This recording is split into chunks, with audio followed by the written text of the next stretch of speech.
안녕하세요. 만나서 반갑습니다. 개천에서 용재난다의 김용재입니다. 2021년 2월 25일 목요일 방송 시작을 하도록 하겠습니다.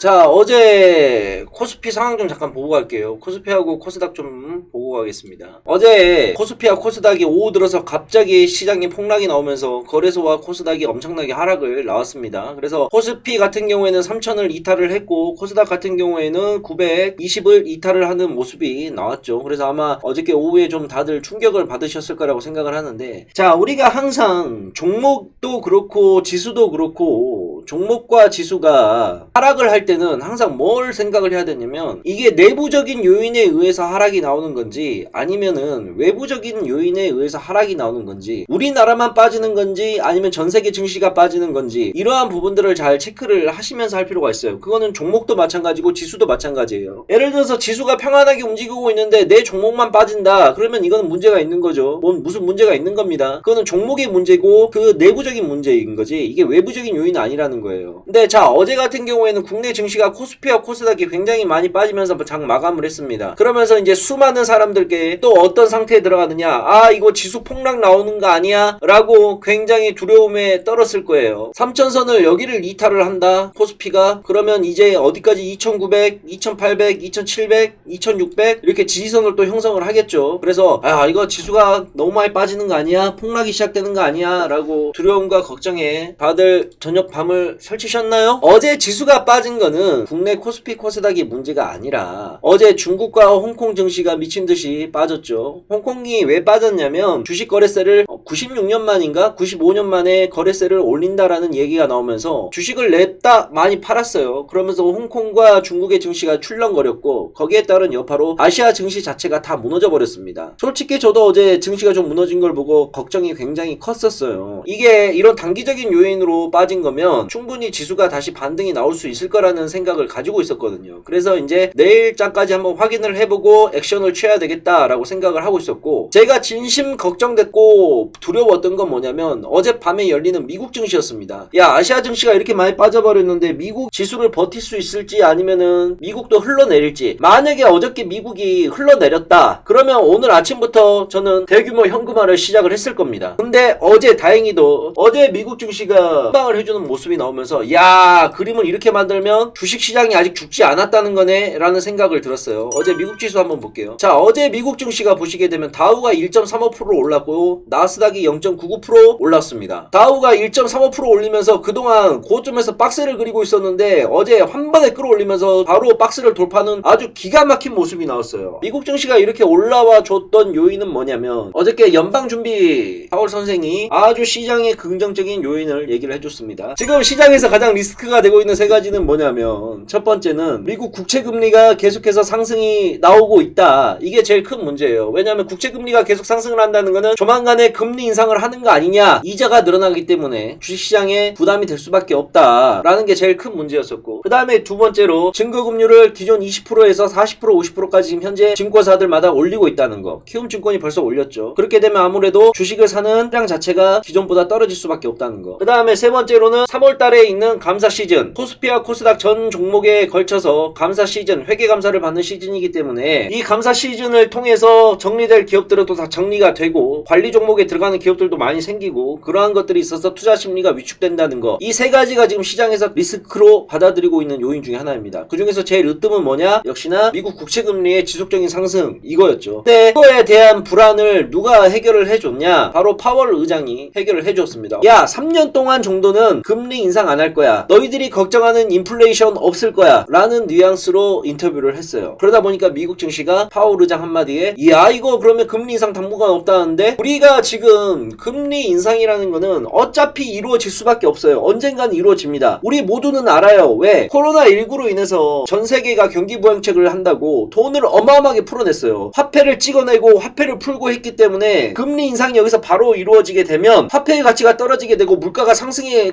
나올 수밖에 없는 기본적인 인플레이션 구조로 들어갈 수밖에 없습니다. 왜냐? 코로나19 때문에 우리는 많은 돈을 풀었기 때문에. 그래서 언젠가는 결국 금리가 인상이 될 거라는 거는 우리가 다들 알고 있어요. 근데 다만 그게 금리 인상이 어느 순간 한 번에 이루어지는 게 아니라 시간을 두고 천천히 올라와 준다 그런다면 납득을 할 수가 있는데, 최근에 그러한 부분들이 많이 부각이 되다 보니 미국의 10년 만기 국채가 계속해서 금리가 올라가고 있는 거예요. 그러니까 이제 곧 현실화되는 거 아니냐라는 생각들이 시장이 지배적으로 나와버린 거죠. 그래서 이제 그런 게 이제 리스크적인 요인으로 다가와서 국내 증시도 요 며칠 계속해서 하락하는 움직임이 나왔죠. 그런데 그러한 부분들을 미국의 이제 파월 의장이 해결을 해 주었다는 거. 그렇게 해서 어저께 다우와 나스닥이 상승 마감을 했다는 거. 그래서 이거를 보니 솔직히 저는 마음이 한결 놓았습니다. 자, 이제 중요한 거는 뭐냐? 현재 구간에서 지수가 다시 밀리게 되면 어제 빠진 거는 급작스럽게 빠진 거고, 자, 근데 지금부터는 이제 우리가 진짜 조심해야 될 구간이에요. 코스피 쪽은 그나마 좀 버텨주고 있는 모습인데, 만약에 코스닥이 전 저점 여기에 바로 어제의 저점을 다시 깨버리게 된다, 900선을 이탈하게 된다, 그러면 코스피 대형주들은 몰란다 하더라도 내가 현재 갖고 있는 코스닥 종목들 중에서 일부는 정리를 해가지고 현금화를 시켜놔야 된다는 겁니다. 중요한 내용이에요. 제가 다시 한번 얘기해 드릴게요. 여기에서 만약에 지수가 상승이 지속적으로 나와서 최대한 빨리 950선을 회복시켜주지 않고 지수가 여기서 한 번 더 만약에 빠져서 어제의 저점을 이탈을 하고 숫자로 보자 그런다면 약 900선 정도 되는데, 900선을 하향 이탈하는 모습이 되게 되면 코스피의 대형주들은 일단은 보유를 한다는 마인드로 가져간다 하더라도 내가 갖고 있는 코스닥의 종목들은 일부 정리를 해가지고 현금화를 시켜놔야 된다는 거. 코스피와 코스닥이 서로 반대로 움직일 수 있는 경우도 생각을 해야 됩니다. 그래서 그 부분을 항상 명심을 하세요. 그래서 언제든지 지금 여러분들은 내 계좌의 상태를 보면서 종목이 올라가느냐 내려가느냐 이것만 볼 게 아니에요. 여러분들이 지금 해야 될 가장 큰 거는 뭐냐? 현재 내가 가지고 있는 보유 종목 중에서 지수가 만약에 작살났을 때 뭐부터 종목을 현금화 시킬지 우선 순위를 정해놓는 게 제일 중요합니다. 아시겠죠? 국내 채권형 펀드 시장에서 지금 15 거래일 동안 연속 자금이 지금 순유입되고 있습니다. 2080억이 지금 순유입이 되고 있고, 오히려 해외 주식형 펀드 시장에는 11억 원이 빠져나와서 순유출로 전환이 됐어요. 이제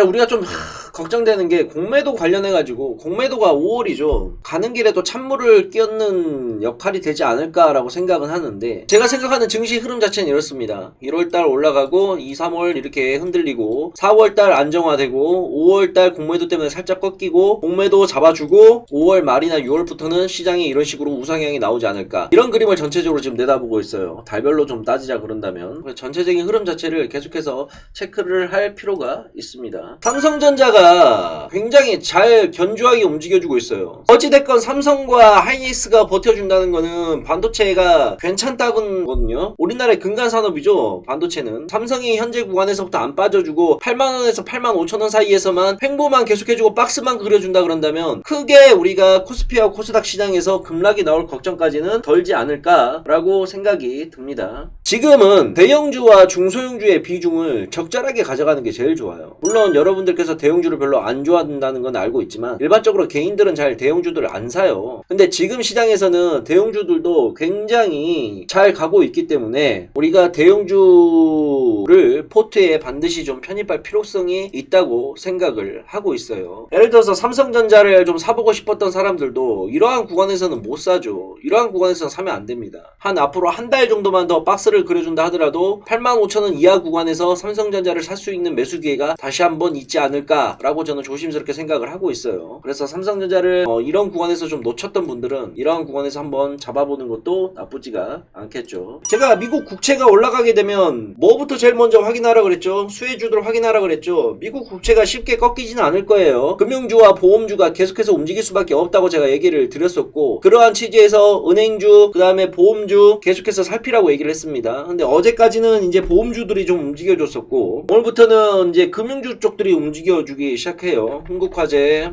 그 다음에 대성창투, 우리종금, 이러한 종목들이 또 자리를 잡고 조금씩 움직일 수 있는 기미를 보이고 있는데, 이러한 금융 관련된 업들 또 좀 살펴보는 게 좋을 것 같습니다. 자, 그리고 반도체 쪽도 여전히 좋습니다. 시그니틱스, SK 하이슬피트로에서 지금 반도체 쪽들을 계속해서 움직이고 있는데, 반도체 종목들 아직 움직이지 않은 것들도 좀 찾아봐야 돼요.